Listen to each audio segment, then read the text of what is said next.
The other bit is separate approval from accountability. If you started with, I am aware this has been approved for years or approved and used. However, in my assessment, I found that this and this and this is missing. My responsibility is to advise on this fatal risk and give a current understanding of what we are faced with in case this happens. That might help the recipient get to understand what you're trying to say. And whatever you're escalating will be taken in good faith.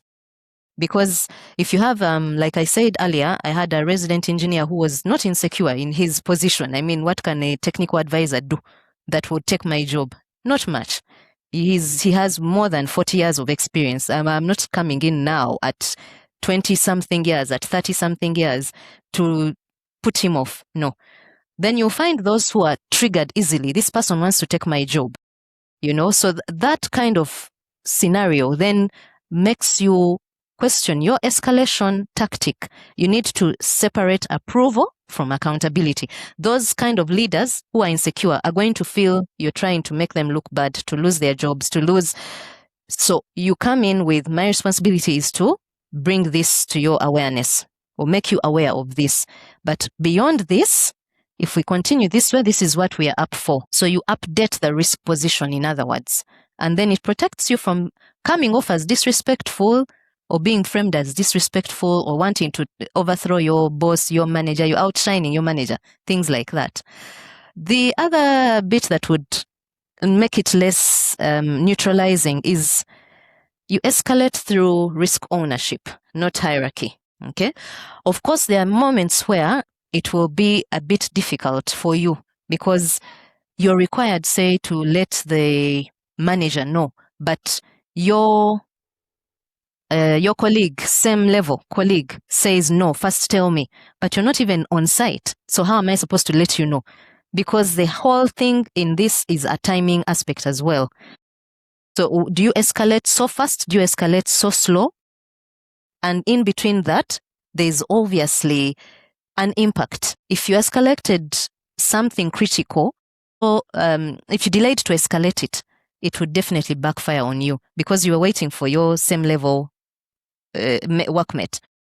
And yet this is very critical. So at what point there are things that you will have to, consequences that you will work with. You need to be able to measure 80-20. But risk ownership means, I have found this. I come to you, Ronald, who is executing this activity. I need to let you know before I escalate to the next people in the hierarchy.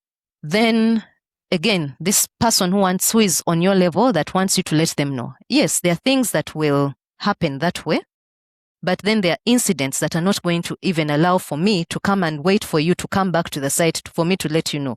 Okay, so but when I have escalated, I need to be sure that the person undertaking it, especially, understands the risk, understands what they're supposed to be able to do to close this gap. That way, when you escalate to a person who controls the work, who allocates the resource, who, would carry the moral responsibility, you are, in essence, looking at, you're validating their position and you're saying, I recognize this is, and we need to work together, but this is a necessity for you to address. However, it is going to go to the next because, say, like a supervisor, you don't have the mandate to allocate certain resources, but within your scope, within your limitations, you're going to be able to address certain matters. When maybe Ronald, who is now the manager at his level, is let in on this, they would know how to manage this contractor as well.